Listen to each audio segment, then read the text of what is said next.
दोस्तों, किसी समाज में किस तरीके के प्रोफेशंस में लोग संलग्न हैं, इससे उस समाज की उन्नति का एक अंदाजा लगाया जा सकता है।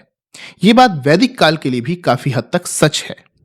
अब सवाल ये पैदा होता है, क्या हमारे पास इस बात की डिटेल्स मौजूद हैं कि वैदिक काल में लोग किन प्रोफेशंस में संलग्न थे? आइए जानते हैं।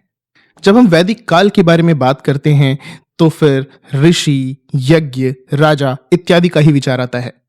लेकिन दोस्तों, अगर मैं आपसे कहूं कि संगीतकार, किसान, कंसल्टेंट्स, सुनार और चोर डाकुओं तक का वर्णन भी वैदिक साहित्य में मिलता है, तो आपके दिमाग में उस समाज की एक अलग ही छवि बनेगी। यजुर्वेद के अध्याय 16 और 30 में हमें उस समय के व्यवसायों की सूची मिलती है। अध्याय 16 रुद्रदेव को समर्पित है।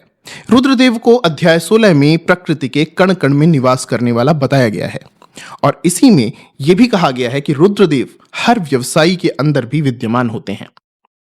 इसमें ही रुद्रदेव को हर प्रकार के व्यवसाय में निवास करने वाला बताया गया है और उसकी पूरी सूची प्रदान की गई है। आइए देखते हैं अध्याय 16 में किन व्यवसायों के बारे में बात की गई है। दोस्तों, इस अध्याय में रुद्रदेव की आराधना अश्वपालक, वाणिज्य सलाहकार यानी कि बिजनेस कंसल्टेंट, स्कल्प्टर्स यानी कि शिल्पी, कुम्हार, लुहार, हिंसक पशुओं के शिकारी जो लोगों की रक्षा के लिए शिकार करते थे, कवि, चित्रकार, दुंदुभी वादक जो किसी बात की घोषणा करने के लिए जगह जगह जाकर के समाज में दुंदुभी बजा करके उस बात को लोगों को बताते थे, कुआं, नहर और तालाब बनाने वाले लोग, आर्किटेक्ट, नदी इत्यादि में लोगों को पार कराने वाले लोग अर्थात केवट, गाय चराने वाले, गौशाला और शयनागार के कर्मी और गुप्तचर, हथियार बनाने वाले लोग, भार उठाने वाले लोग, बढ़ई, पत्थर काटने वाले लोग, आयुध जैसे कि धनुष बाण आदि बनाने वाले लोग, इनके रूप में रुद्रदेव की आराधना की गई है।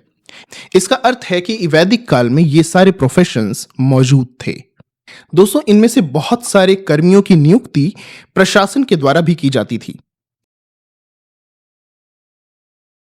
अध्याय 30 हमें इस बात की जानकारी देता है कि कौन से ऐसे कर्मचारी थे जिनकी नियुक्ति राजा किया करता था।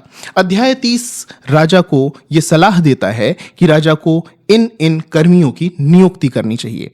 अध्याय 30 में हमें यह जानने को मिलता है कि राजा को ब्राह्मण, व्यापारी, नर्तक यानी कि डांसर, सिंगर, ज्वेलर्स, माली, रस्सी बनाने वाले, मछली पकड़ने वाले, शिकारी, नाव चलाने वाले लोग, चिकित्सक, ज्योतिषी, न्यायाधीश, धाराशास्त्री अर्थात वकील या फिर एडवोकेट, हाथी, भेड़, बकरी पालक, आग जलाने में कुशल लोग, चित्रकार, लेदर वर्कर्स, सुनार, नदियों पर पुल बनाने वाले लोग, वीणा वादक, उद्घोषक जिसकी बात हमने 16वें अध्याय में भी की, बहुरूपीय आदि की नियुक्ति की बात की गई है।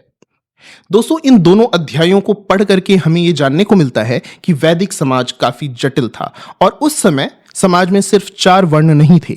बहुत सारे प्रोफेशंस ऐसे थे जिनमें लोग संलग्न थे और हर प्रोफेशन की अपनी महत्ता थी। हर किसी को सम्मान की नजर से देखा जाता था। दोस्तों, आज की वीडियो में सिर्फ इतना ही। मैं आपको छोड़े जाता हूं इस जानकारी के साथ। फिर मिलेंगे हम अगले वीडियो में। तब तक के लिए नमस्कार।